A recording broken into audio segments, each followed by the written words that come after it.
할렐루야. 오늘은 부활의 아침입니다. 여러분, 오늘 주일 예배를 통해서 부활의 신앙, 은혜로운 귀한 시간들이 되시기를 바라고요. 오늘 이 말씀과 함께 하나님의 은혜가 넘치는 복된 아침만 되시기를 축원합니다.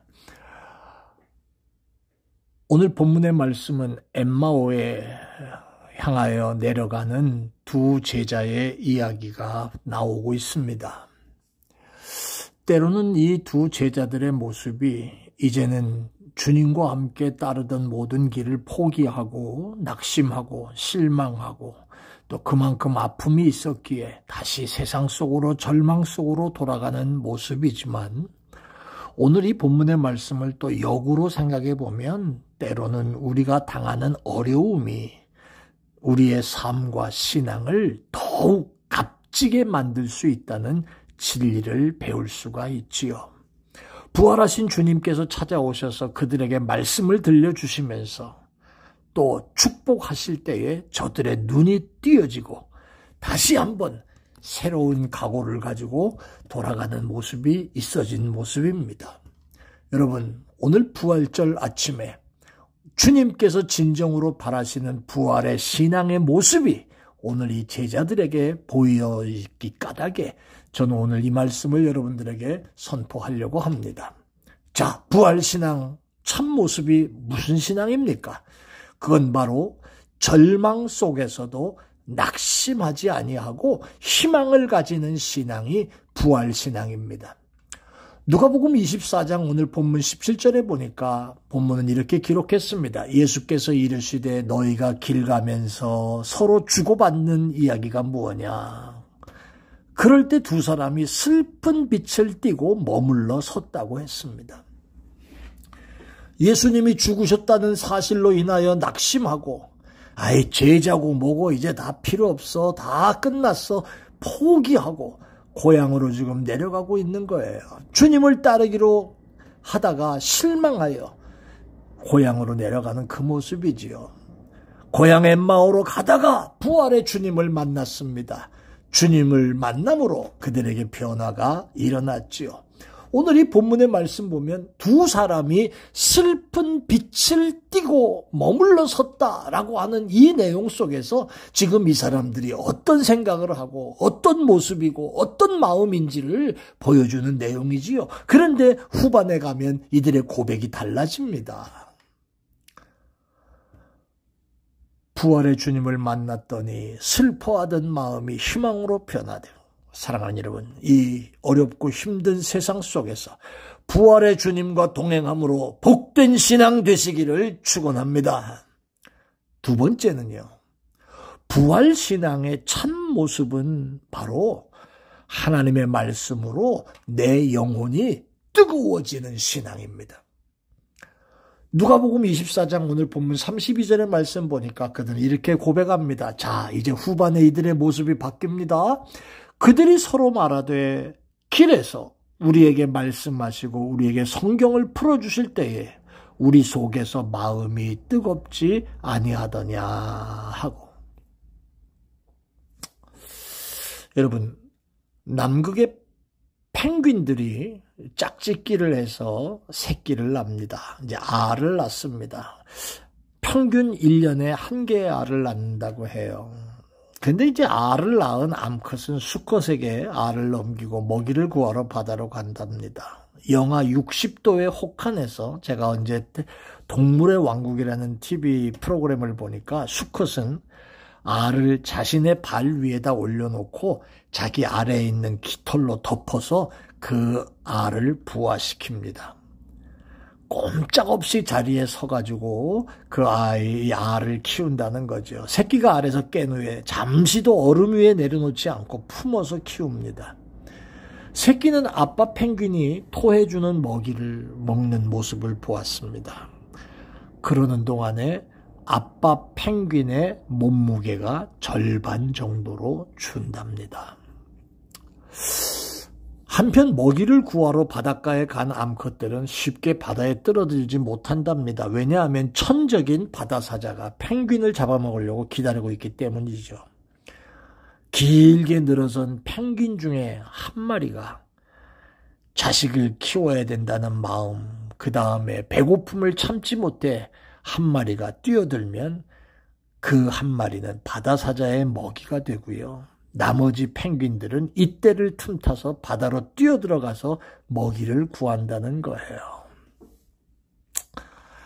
펭귄의 희생, 새끼를 위한 희생, 그리고 자식을 위한 희생, 귀한 모습이 아닐까요? 실망하여 엠마오로 내려가던 제자들이 부활하신 주님을 만나 식었던 그 믿음이 뜨거워집니다. 주님께서 십자가에 희생하심으로 우리가 부활의 생명을 얻게 되는 겁니다. 주님이 죽으셨기에 마땅히 우리가 죽어야 하는데도 불구하고 우리는 살려내시고 희생의 제물이 되신 거예요. 그 부활의 주님을 만났더니 바로 가슴이 뜨거워지, 영혼이 뜨거워지는, 하나님 말씀을 통해서 심령이 뜨거워지는 역사가 일어나는 겁니다. 이것이 바로 부활신앙이라는 거예요. 세 번째는요, 부활신앙의 참모습은 여러분, 내 사명의 길로 다시 돌아가는 거예요.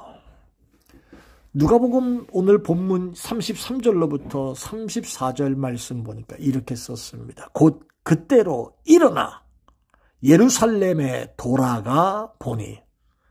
자, 엠마오로 가던 사람들이 즉시 일어나서 예루살렘으로 다시 돌아가지요. 자, 그 다음 말씀에 11 제자 및 그들과 함께한 자들이 다 같이 모여 있어 말하기를 주께서 과연 살아나시고 시몬에게 보이셔서 이렇게 말하고 있는 모습을 봅니다.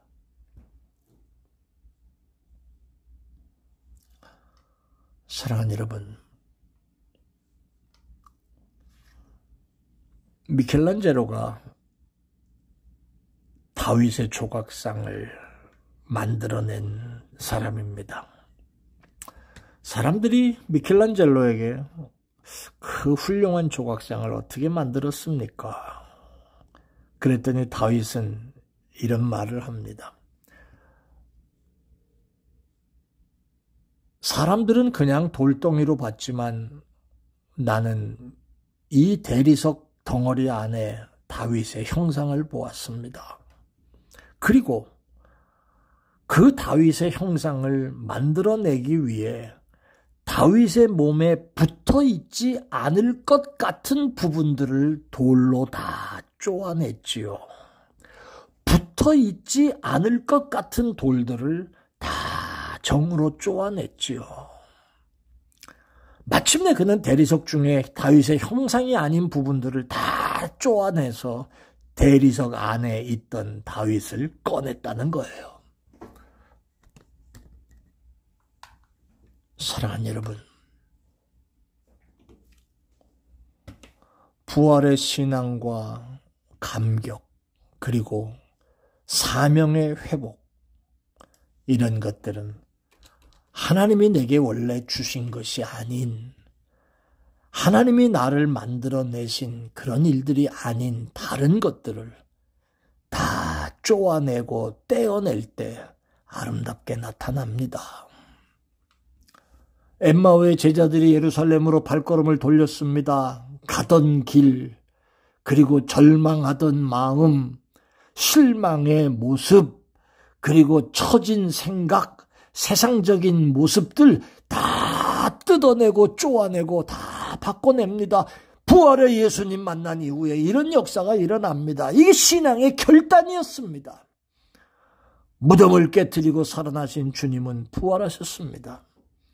사랑하는 여러분, 오늘 우리 성도들도 우리의 무덤을 깨뜨리고 다시 죽어지는 자리로 갔던 욕망의 무덤 깨지고 잠자던 무덤 깨지고 잘못된 무덤들을 깨뜨려야 됩니다. 그리하면 부활신앙의 참모습으로 나타나게 될 줄로 믿습니다. 부활의 아침, 나는 부활신앙을 소유하고 있는가? 우리 한번 돌아보십시다. 특별히 나이 들어 연약해져가는 우리들의 모습 속에서 육신의 연약함, 삶의 연약함 이런 걸 내세우는 게 아니라 나는 내 안에 예수 부활의 신앙의 참모습이 있는가? 절망 중에도 낙심하지 않고 희망 가지는 신앙, 하나님 말씀으로 영혼이 뜨거워지는 신앙, 그리고 내 사명의 길에 바로 서서 돌아가는 그 모습의 신앙, 이게 있는가? 오늘 우리들의 모습을 돌아보며 은혜 받는 여러분들의 시간이 되시기를 예수 이름으로 축원합니다. 아멘. 은혜로우신 아버지 하나님, 참된 부활신앙의 모습이 내 안에 있게 하여 주옵소서. 감사해요. 예수님 이름으로 기도합니다. 아멘.